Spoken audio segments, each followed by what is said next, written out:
Hello everyone, कैसे हैं आप सब। Welcome back wifi study with Nandini और मैं हूं नंदिनी सिंह। मैं आप सबका स्वागत करती हूं अपने चैनल में वाईफाई स्टडी विथ नंदिनी में। आज हम डिस्कस करेंगे 14 अप्रैल के करंट अफेयर और सबसे पहले हम अपने मॉर्निंग के थॉट के बारे में बात करते हुए आगे बढ़ते हैं। तो चलिए हम स्टार्ट करते हैं।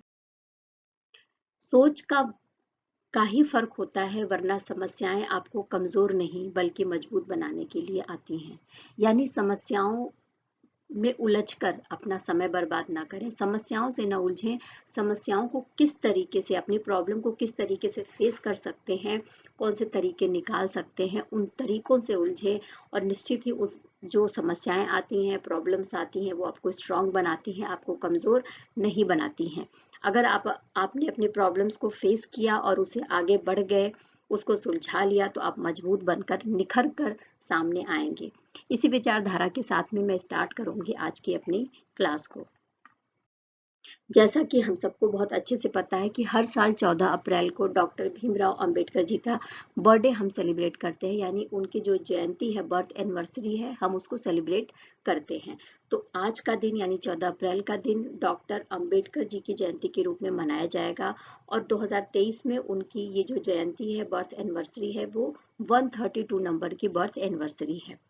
उनके जन्म के बारे में बात करें तो उनका जन्म हुआ था मध्य प्रदेश के महू में 14 अप्रैल को 1891 में। इनके पिता का नाम क्या था, तो रामजी मालोजी सकपाल, और माता का नाम भीमा बाई था। साथ में ही इनको बहुत अच्छे से हम सबको पता है कि इन्हें हम संविधान के निर्माता और भारतीय संविधान के पिता के रूप में, यानी father of the Indian constitution के रूप में जानते हैं, क्योंकि संविधान के निर्माण में इनका बहुत ही अहम रोल था। तो इन्हीं सब बातों को ध्यान में रखते हुए हर साल 14 अप्रैल को अंबेडकर जी की बर्थ एनिवर्सरी सेलिब्रेट करी जाती है पूरे भारत में। अग्निशमन दिवस 14 अप्रैल 2023 को मनाया जाता है भारत में। उसके पीछे का जो रीजन है वो भी बता देते हैं। तो देखिए, 14 अप्रैल को 1994 में मुंबई बंदरगाह पर एक माल ले जाने वाला जहाज था। उसमें उसमें रुई, विस्फोटक और युद्ध उपकरण रखे हुए थे। तो उसमें अचानक से आग लग गई, और आग लगने की वजह से ही बहुत सारे जो शमन कर्मी हैं, जो यानी जो फायर फाइटर थे, वो आए और उन्होंने आग बुझाने की कोशिश करी थी। इस कोशिश में ही 66 जो अग्निशमन कार्यकर्ता थे, वो वीर गति को प्राप्त हो गए। तो उन्हीं जो कर्मचारी थे, उन्हीं अग्निशमन कर्मियों को याद करते हुए ही ये दिन मना उनकी स्मृति के रूप में सेलिब्रेट करा जाता है या फिर मनाया जाता है 14 अप्रैल को हर साल भारत में।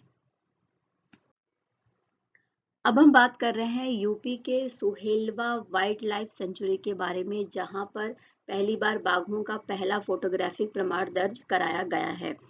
जो सुहेलवा वाइल्ड लाइफ सेंचुरी है, इसकी स्थापना के बारे में अगर हम बात करते हैं तो 1988 में करी गई थी। 452 वर्ग किलोमीटर में ये फैला हुआ है, भारत और नेपाल की सीमा पर स्थित है। साथ ही उत्तर प्रदेश का जो श्रावस्ती, बलरामपुर और गोंडा जिला है, उसमें ये वाइल्ड लाइफ सेंचुरी हमें देखने को मिल जाएगी। इसके अलावा जो भाबर तराई इकोसिस्टम रीजन है, वहां पर स्थित है। और हम सबको अच्छे से पता है कि जो भाबर तराई इकोसिस्टम है, वहां पर फ्लोरा और फौना के लिए ये जो तराई क्षेत्र है भाबर का, वो प्रसिद्ध है।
कोलकाता मेट्रो टनल को डिजाइन किया गया है according to seismic zone third के अकॉर्डिंग, है ना, जिससे कि कोलकाता में अगर कोई भूकंप वगैरह आता है तो उससे इसकी सेफ्टी बनी रहे।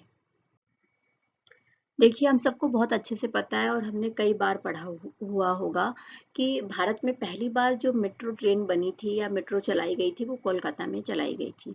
तो वो किसकी सहायता से चलाई गई थी? तो कोलकाता मेट्रो रेल कॉरपोरेशन और साथ में ही मेट्रो रेलवे कोलकाता के माध्यम से चलाई गई थी। तो 24 अक्टूबर 1984 को भारत के प्रथम मेट्रो के रूप में कोलकाता मेट्रो रेल का शुभारंभ कर दिया गया था। इसके एमडी कौन है? तो एच.एन. जायसवाल जी हैं। और कोलकाता मेट्रो रेलवे के महाप्रबंधक कौन है? तो वो है P Uday Kumar Reddy. Kolkata metro rail corporation अलग है और कोलकाता मेट्रो रेल वो अलग है। तो जो कोलकाता मेट्रो रेलवे के महाप्रबंधक कौन है? तो पी उदय कुमार रेड्डी हैं। मध्य प्रदेश के गोंड पेंडिंग को जीआई टैग प्रदान किया गया है। जैसा कि देखो, कुछ टाइम से हम जो जीआई टैग है उसके बारे में काफी कुछ बात कर रहे हैं, है ना। जीआई टैग से रिलेटेड हमने अभी केरल के बारे में पढ़ा था, बिहार के बारे में, झारखंड के बारे में पढ़ा था कि कौन कौन सी चीजों को जीआई टैग दिया गया है। इसी तरीके से मध्य प्रदेश की जो गोंड पेंटिंग है उसको जीआई टैग दिया गया है, यानी भौगोलिक संकेत प्रदान किया गया है, जिससे कि आदिवासी जो कलाकार हैं उनके काम की सुरक्षा हो सके और उनके काम को स्वीकार भी किया जा सके। मध्य प्रदेश का जो डिंडोरी जिला है वहां का एक गांव है जिसका नाम है पाटनगढ़। उस गांव में कई सारे गोंड कलाकार हमें देखने को मिल जाएंगे। बहुत सारे गोंड कलाकारों का वहां पर घर है जो जो बहुत ही उत्कृष्ट किस्म की पेंटिंग को बनाते हैं, गोंड पेंटिंग को बनाते हैं। तो इनकी सुरक्षा के लिए ही गवर्नमेंट के द्वारा ऐसा किया गया है। मध्य प्रदेश के बारे में अगर हम बात करें तो इसकी राजधानी क्या है? भोपाल है। मुख्यमंत्री शिवराज सिंह चौहान जी हैं। राज्यपाल कौन है? तो मंगू भाई पटेल जी हैं। इसके अलावा क्षेत्रफल की दृष्टि से बात करें तो भारत का दूसरा सबसे बड़ा राज्य है और प्रथम नंबर पे कौन है क्षेत्रफल की दृष्टि से एरिया वाइज? तो वो है Rajasthan. GI tag granted to Gond paintings of Madhya Pradesh. ठीक है, पेंटिंग्स जैसा कि आप देख सकते हैं कितनी खूबसूरत पेंटिंग है ये, तो इसी को जीआई टैग प्रदान किया गया है। एलआईसी के नए मुख्य निवेश अधिकारी रत्नाकर पटनायक को बनाया गया है और ये किसकी जगह लेंगे? तो ये पी आर मिश्रा की जगह को लेंगे। यानी एलआईसी के नए मुख्य निवेश अधिकारी कौन बन गए हैं? तो रत्नाकर पटनायक जी बन गए हैं, जिनका आप फोटो भी देख सकते हैं स्क्रीन पर। अब हम बात कर रहे हैं शाकिब अल हसन को ICC men's player of the month का पुरस्कार दिया गया है। और साथ में ही आपको बता दें कि रवांडा की 19 वर्षीय खिलाड़ी है जिनका नाम है हेनरिट इशिम्वे। उनको ये एक नाइजीरिया महिला है जिनको दक्षिण अफ्रीका में आईसीसी अंडर 19 विश्व कप में अपने अच्छे प्रदर्शन के लिए और टी20 टूर्नामेंट में अच्छे प्रदर्शन के लिए आईसीसी महिला प्लेयर ऑफ द मंथ का अवार्ड दिया गया है। अब हम बात कर रहे हैं freedom in the world index के बारे में जो जारी किया गया है ग्लोबल वॉचडॉग फ्रीडम हाउस की तरफ से। तो 2023 का ये जो इंडेक्स है इसमें तिब्बत को सबसे कम आजाद देश बोला गया है और ये बोला गया है कि वहां पर जो रहने वाले तिब्बती और चीनी नागरिक हैं उन दोनों को बुनियादी अधिकार नहीं दिए गए हैं। और इसकी तुलना, इस रिपोर्ट के अकॉर्डिंग इनकी जो तुलना है वो शिनजियांग प्रांत में उइगर मुस्लिम जो रहते हैं उनके ऊपर जिस तरीके से अत्याचार होता है उसी तरीके से बताया गया है। एशियाई कुश्ती चैंपियनशिप में भारत की अंतिम पंघल ने रजत पदक जीता है। इनके बारे में बात कर लेते हैं। तो देखो, ये जो एशियाई कुश्ती चैंपियनशिप है ये पहली बार ये है कि कहाँ पर हो रही है? तो कजाकिस्तान के अस्ताना में हो रही है। 2023 का के लिए हो रही थी और इसमें 53 किलोग्राम वर्ग में सिल्वर मेडल जीता है अंतिम पघल ने, जो भारत की पहलवान है।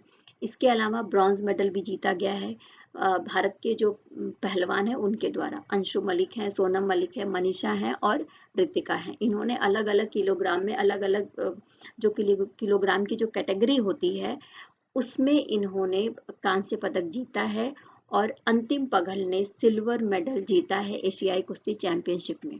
एशियाई कुश्ती चैंपियनशिप के बारे में बात करें तो ये जो चैंपियनशिप है ये हर साल ऑर्गेनाइज कराई जाती है और साथ ही पहली बार स्टार्ट करी गई थी 1979 में और पहली बार इसका जो आयोजन करा गया था वो ईरान के तेहरान में किया गया था। इसके अलावा पुरुषों के फ्री स्टाइल और महिलाओं की फ्री स्टाइल कुश्ती प्रतियोगिताएं यहाँ पर होती हैं। कई सारी कैटेगरी हैं, कई सारे किलोग्राम में इसको कराया जाता है।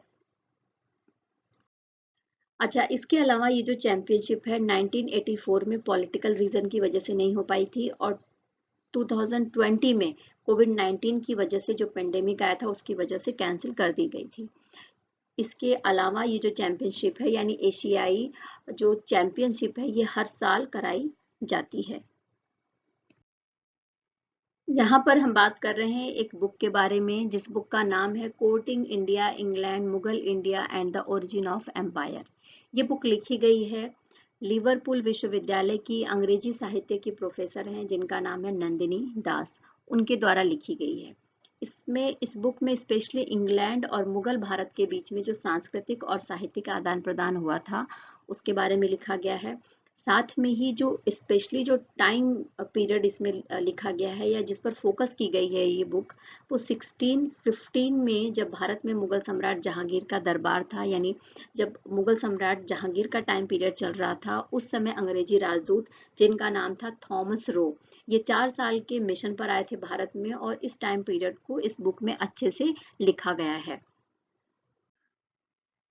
इसके अलावा ये जो बुक है वो आपको जैकोबिन इंग्लैंड का जो डार्क वुड पैनल्ड रूम है उससे जो मुगल दरबार था, मुगल एम्पायर था, उसका जो एलोबरेटेड कोर्ट यार्ड था वहां तक की यात्रा कराती है। अच्छा, 2023 में कौन कौन सी पुस्तकें आई हैं? देखो, ये मोस्ट इम्पॉर्टेंट है। किसी भी एग्जाम में, कोई भी एग्जाम की आप प्रिपरेशन कर रहे हो उसके लिए मोस्ट इम्पॉर्टेंट है, पुस्तकें पूछी ही पूछी जाती हैं, कौन कौन सी बुक लिखी गई हैं, किसके द्वारा लिखी गई हैं, तो ये आपको ज़रूर याद होना चाहिए। तो वीडियो को पॉज कर सकते हैं, लिस्ट को देख सकते हैं और साथ में टेलीग्राम के लिंक पर हम अपना जो भी PDF है उसको शेयर कर देते हैं, वहाँ से भी आप ये सारी चीज़ें पढ़ सकते हैं। जैसे कि RN भास्कर ने लिखी है गौतम अडानी चेंज्ड इंडिया। सलमान रुश्दी की बुक हमेशा पूछी जाती है जिसका नाम है, एक उपन्यास लिखा इन्होंने विक्ट्री सिटी के रूप में। CM हेमंत विश्व शर्मा की बुक है डायरी नंबर 1। शशि थरूर की बुक बहुत इंपॉर्टेंट होती है, एग्जाम में पूछी जाती है, अम्बेडकर लाइफ। तो बहुत सारी ऐसी बुक्स की लिस्ट दी हुई है जिसको आप पढ़ सकते हैं। अब हम बात करेंगे आर्टिफिशियल इंटेलिजेंट में इन्वेस्टमेंट के लिए भारत को रैंकिंग दी गई है 5th नंबर की और ये बोला गया है कि अमेरिका, चाइना, यूके और इजराइल के बाद भारत ऐसा देश है जिसने इन्वेस्ट किया है AI में यानी आर्टिफिशियल इंटेलिजेंट में और कुल राशि बताई गई है 3.24 अरब डॉलर का निवेश करा गया है भारत के द्वारा AI स्टार्टअप्स में। नेक्स्ट हम बात करते हैं भारत की पहली सेमी हाई स्पीड जो क्षेत्रीय रेल सेवा का नाम रखा गया है वो क्या है, तो रैपिडेक्स नाम रखा गया है। यानी India's first semi high speed regional rail service has been name RapidX. और ये कहाँ कहाँ चलाई जाएगी, किस तरीके से चलाई जाएगी, तो ये specially regional rapid transit system कॉरिडोरों पर चलेगी जो राष्ट्रीय राजधानी क्षेत्र यानी दिल्ली के आसपास का जो NCR क्षेत्र है वहाँ के जो महत्वपूर्ण सिटीज हैं उनको जोड़ने का काम करेगी और जिसका नाम क्या रखा गया है, रैपिडेक्स रखा गया है और ये semi high speed regional rail service है। नेक्स्ट न्यूज है S जयशंकर के बारे में। विदेश मंत्री हैं जयशंकर, हम सबको पता है और हमने अभी कल या परसों की न्यूज में पढ़ा था कि ये युगांडा और मोजाम्बिक की यात्रा पर हैं। तो जब ये युगांडा की यात्रा पर थे तो वहां पर इन्होंने तुलसी घाट रिस्टोरेशन प्रोजेक्ट को स्टार्ट करा है। ये जो प्रोजेक्ट है स्पेशली जो बनारस है, हम सबको अच्छे से पता है कि Banaras oldest inhabited city in the world है, यानी सबसे पुराना शहर है लोगों के रहने के लिए। तो उसकी खूबसूरती को बनाए रखने के लिए और उसकी खूबसूरती को अपील करने के लिए इस परियोजना का उद्घाटन करा गया है S जयशंकर के द्वारा। बेंगलुरु में भारत का पहला 3D मुद्रित डाकघर बनेगा, यानी India's first 3D printed post office to open in Bengaluru. और आपको मैं बता दूं कि ये जो बन रहा है डाकघर ये सिर्फ 30 दिन में कंप्लीट हो जाएगा।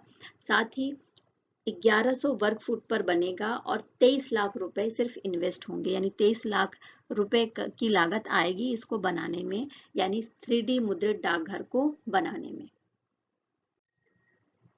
SEBI celebrated its 35th Foundation Day and got a new logo. 35th foundation day मनाया सेबी ने 12 अप्रैल को, और इसके बाद जो है इसने अपना एक नया प्रतीक चिन्ह भी जारी करा है। साथ में ही सेबी के बारे में अगर हम बात करते हैं तो भारत की एक रेगुलेटरी बॉडी है जो सिक्योरिटीज और कमोडिटीज मार्केट को बढ़ावा देती है इंडिया में। ये इस्टेब्लिश की गई थी 12 अप्रैल 1988 में, और ये ओन्ड करी जाती है मिनिस्ट्री ऑफ फाइनेंस के द्वारा, यानी मिनिस्ट्री ऑफ फाइनेंस के तहत ये काम करती है। इसके अलावा जो स्कैम हुआ था 1992 में, हर्षद मेहता स्कैम, इसके बाद से सेबी अधिनियम के तहत सेबी को अधिक पावर और अथॉरिटीज प्रदान कर दी गई हैं। ये जो ऑर्गेनाइजेशन है इसने अपने आप को रीब्रांडेड करा कि फिर से लोग इन्वेस्टर्स फ्रेंडली बॉडी के रूप में अपने आप को रीब्रांड करा, जिससे कि लोग फिर से इसमें इन्वेस्ट कर पाए। विश्व के सबसे आपराधिक देशों की रैंकिंग में भारत को 77th जो नंबर है वो प्रदान किया गया है।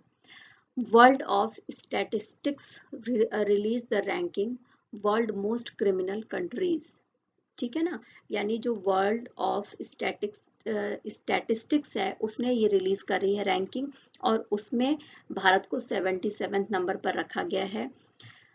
इसके साथ साथ मैं आपको बता दूं कि जो अमेरिका है उसको 55th नंबर मिला है, ब्रिटेन को 65 नंबर मिला है।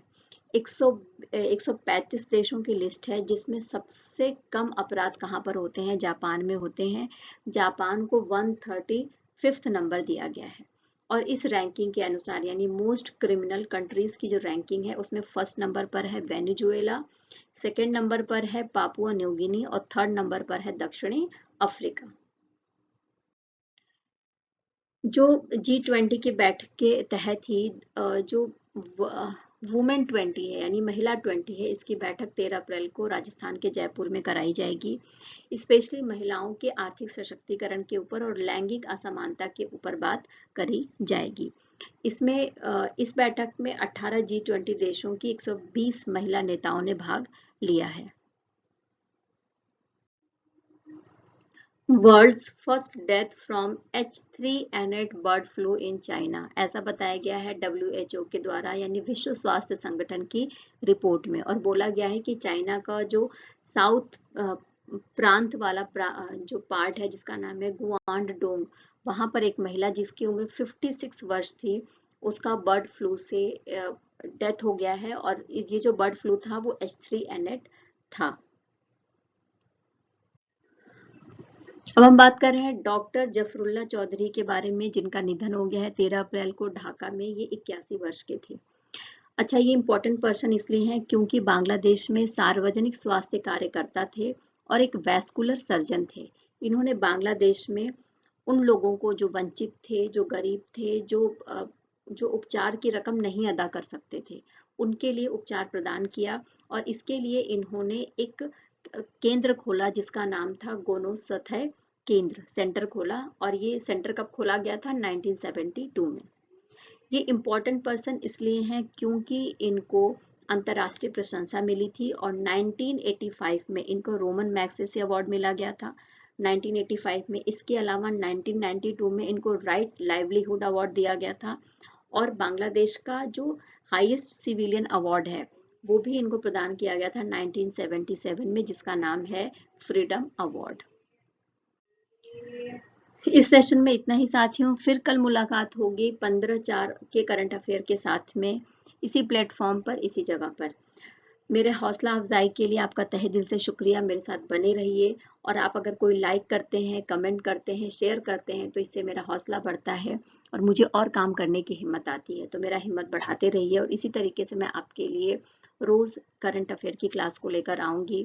मेरी कोशिश रहती है कि कंटेंट अच्छा हो और डिस्क्राइबिंग भी पूरे तरीके से टू द पॉइंट किया जाए, जो भी रिलेवेंट है, जो भी इम्पोर्टेंट फैक्ट है वो छूट न जाए। और जैसा कि आप सबको पता है, मैं डेली बोलती हूँ कि हमारा टेलीग्राम लिंक है, उस पर शेयर कर दिया जाता है मटेरियल, तो कंटेंट को वहां से भी जाकर आप देख सकते हैं, पढ़ सकते हैं। तब तक के लिए take care and bye bye.